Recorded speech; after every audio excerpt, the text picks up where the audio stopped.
las comunidades originarias de esta zona, entre comillas, Timbúes, Chaná, Biwa, sufrieron una invasión unos medio siglo quizás antes que los españoles, de los guaraníes, que eran muy guerreros, que entre otras cosas practicaban la antropofagia. Así que cuando llegan los españoles ya había muchos conflictos entre las propias comunidades originarias. Había muchas comunidades, por eso se encuentran muchos sitios arqueológicos, testimonios de infinidad de pueblos que habitaron no solo las islas del delta, sino también la zona del Bajío ribereño y la zona del continente, por decirlo así. Me animo a decir que en tiempos prehistóricos había más pobladores en el delta que hoy. Al momento de la llegada de los españoles, como te dije, había una crisis, ya una serie de disputas entre los propios pueblos originarios.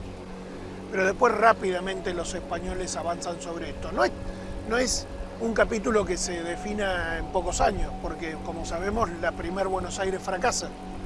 Pero también es cierto que hay que decir que esa primera Buenos Aires no era una ciudad, era un asiento. La de 1580, la de Juan de Garay, la definitiva Buenos Aires, la que hoy conocemos, no se funda desde España, sino que se funda desde Paraguay.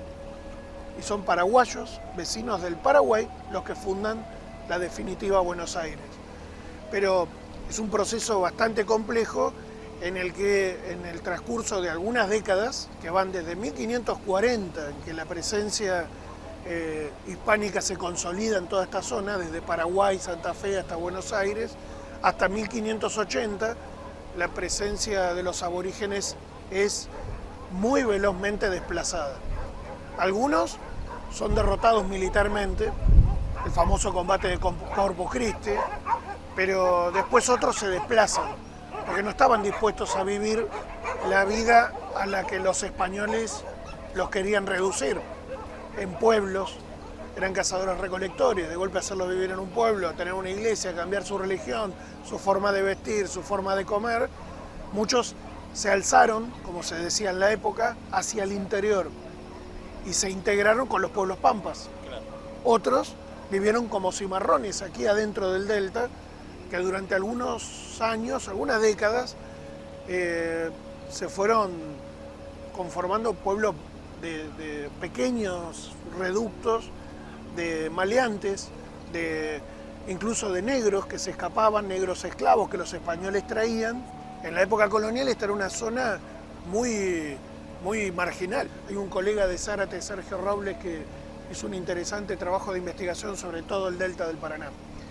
Y la verdad que él piensa que este espacio fue un espacio que incluso hoy, en el siglo XXI, sigue siendo muy virgen para nosotros, ¿no? Y bueno, hay como una historia muy rica, creo que muy poco estudiada, ¿sí?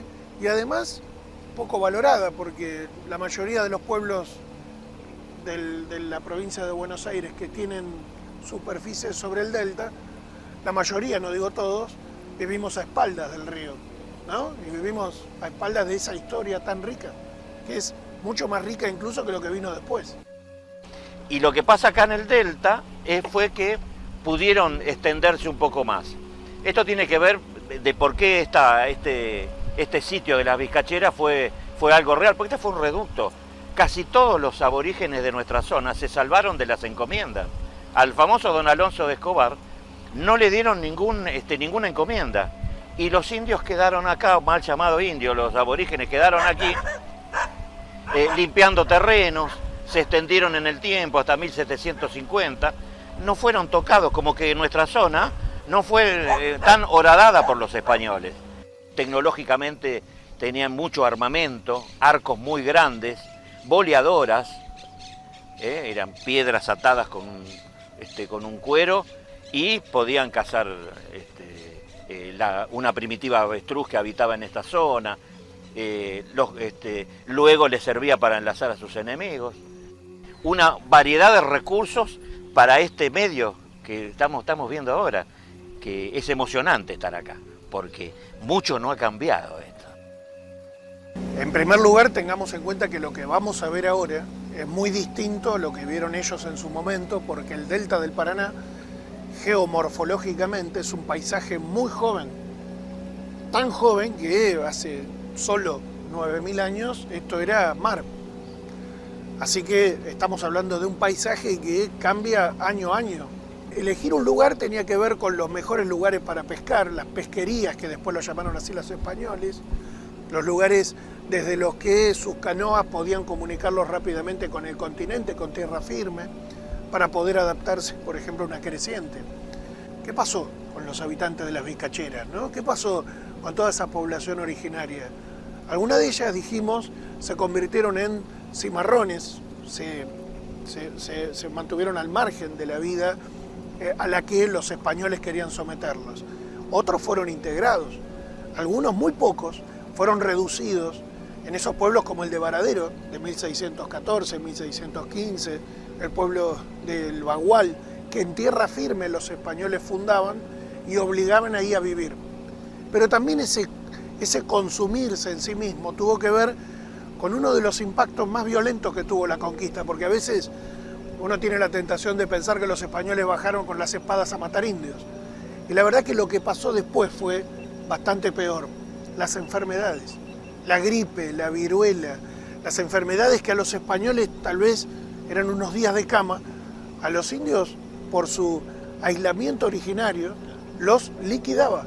Muchos pueblos pasan mucha hambre cuando ya no pueden cazar los animales que estaban siendo desplazados por los animales europeos, porque la invasión europea no fue solo una invasión de hombres y mujeres conquistadores, sino también de sus animales. Sabemos que estos pueblos, entre otras cosas de su dieta, consumían carne de guanaco. Y nosotros hoy, si quisiéramos pensar en un guanaco, estaríamos pensando en la Patagonia. Sin embargo, habitaron hasta el norte de la provincia de Buenos Aires. Pero la primera experiencia colonizadora, que fue la de Pedro de Mendoza, no significó una retirada completa, porque vacas y caballos quedaron abandonados aquí y se reprodujeron libremente.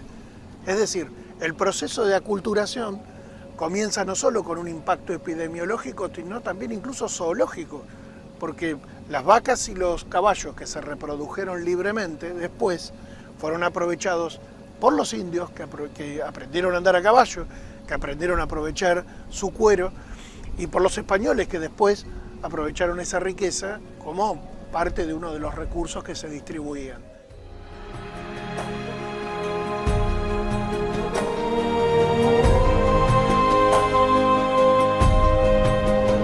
Mirá, ¿ves? Ya estamos.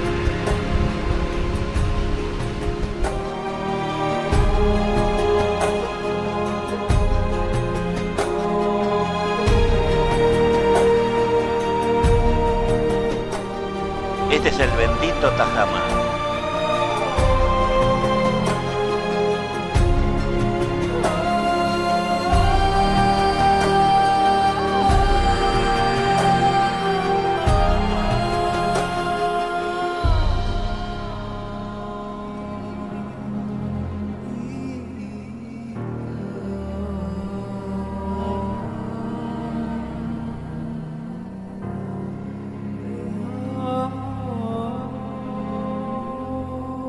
Las vizcacheras.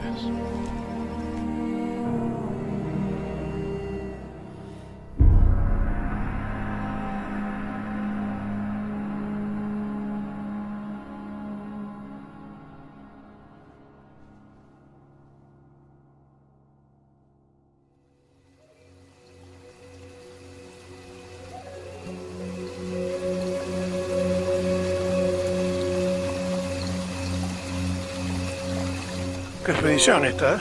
Esta, re expedición. Es acá, no, aparte es acá.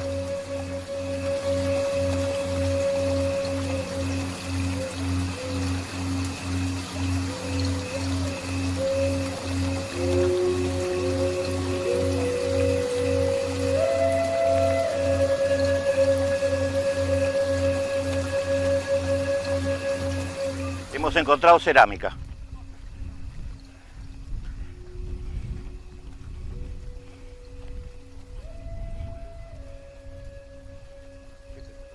Cerámica. Acá también tiene Trujillo. Fragmentos de una cerámica de cocción reductora, se llama así, porque es la cerámica que hacían nuestros pueblos originarios, que se ve negra adentro, porque hacían, y acá se ve bien el engobe también, fabricaban una pieza de cerámica, le sacaban el agua de confección, digamos, la secaban al sol, prendían fuego en un pozo, ahí metían la vasija de cerámica y después le hacían un engobe, un lavado con una barbotina, como le dicen ahora los ceramistas, y lo pulían. Los guaraníes además le agregaban pintura.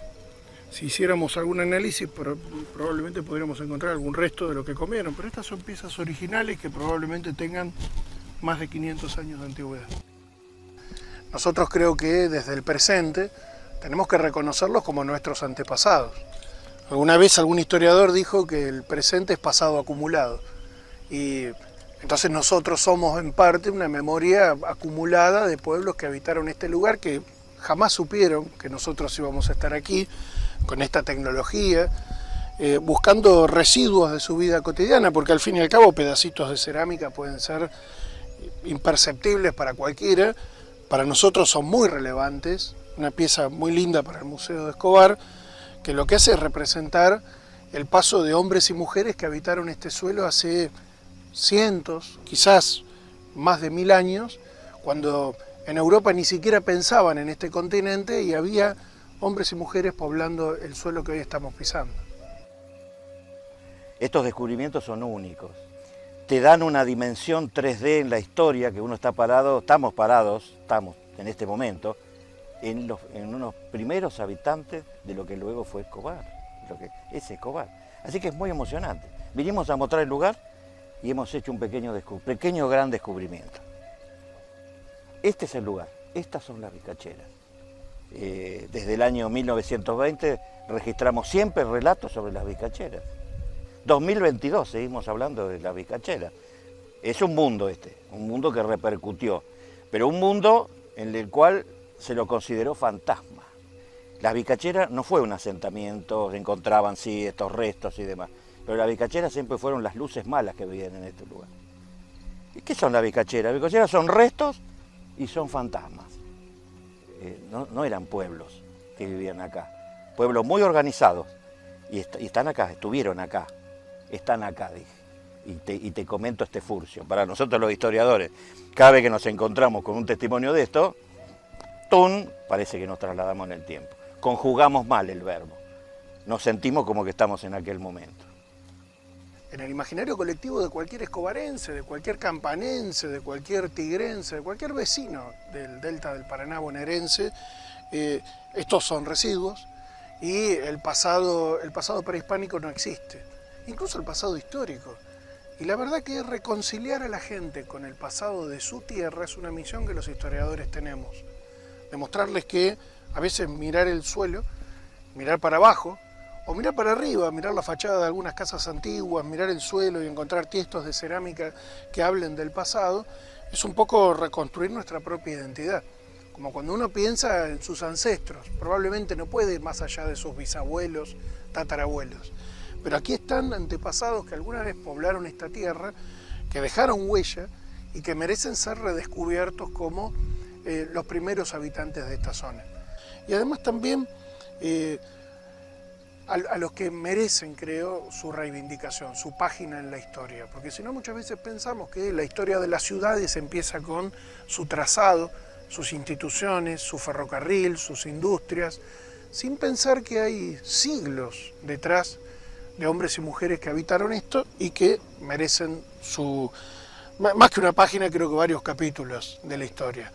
Si hiciéramos un estudio de ADN nos sorprenderíamos de saber la inmensa diversidad de aportes étnicos que conforman nuestra identidad.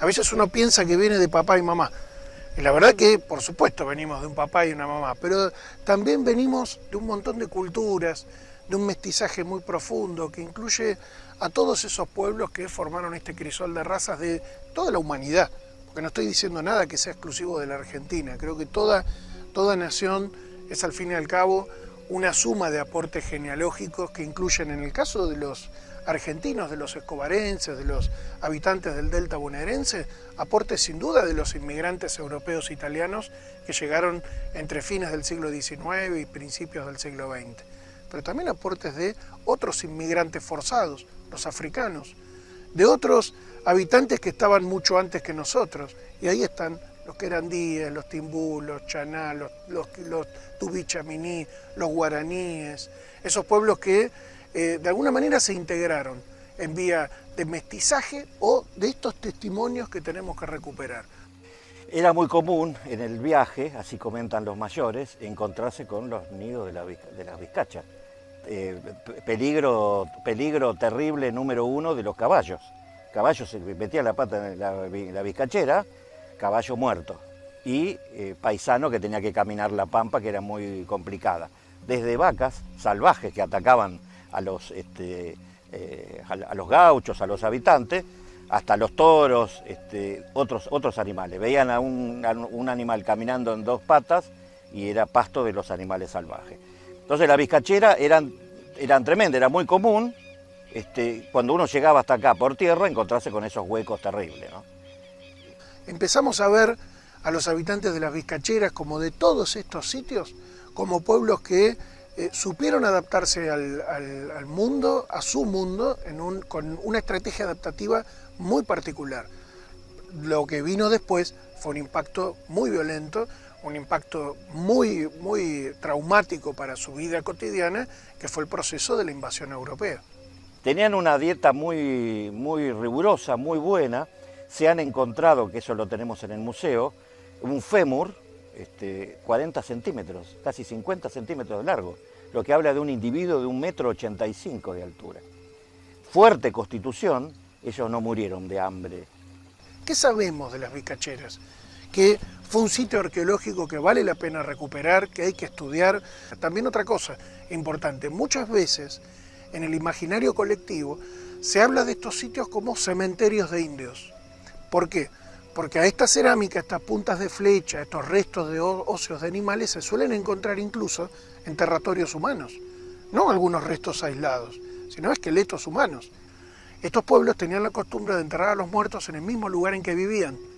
No es nuestro concepto. Nosotros tenemos necrópolis o cementerios donde sepultamos los restos de nuestros deudos. Pero estos pueblos lo hacían en el mismo lugar en el que vivían. Entonces uno puede encontrar un fogón, los restos de la cerámica y al lado un esqueleto humano. ¿Sí? Esto puede impresionar muchísimo y habla también de la enorme potencia que tienen estos sitios, por eso hay que preservarlos. Este es un dato también importante sobre el que hay que insistir. Cuando alguien encuentra este tipo de material, siempre es importante mencionar en términos de preservación del patrimonio que se acerque a un museo, que se acerque a un historiador, a un arqueólogo que lo denuncie. Esto no es material que yo me puedo llevar a mi casa y hacerme o ponerlo en mi repisa. Esto tiene que estar en un museo. Desde hace un tiempo tenemos una ley nacional que obliga a registrar el patrimonio arqueológico. Un pedazo de hueso podría ser utilizado para hacer un fechado de carbono 14.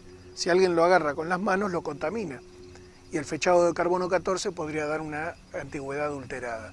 Si alguien saca un esqueleto completo de un sitio indígena, de un famoso, entre comillas, túmulo o cementerio, lo que hace es destruir el registro arqueológico, que un arqueólogo podría entender si se trata de alguien que murió por alguna enfermedad, si fue sepultado de alguna manera en particular, con alguna orientación geográfica peculiar. No es solo las vizcacheras, insisto, seguro que Escobar tiene un montón de sitios como este que no conocemos, que no hemos descubierto y que algún día aparecerán.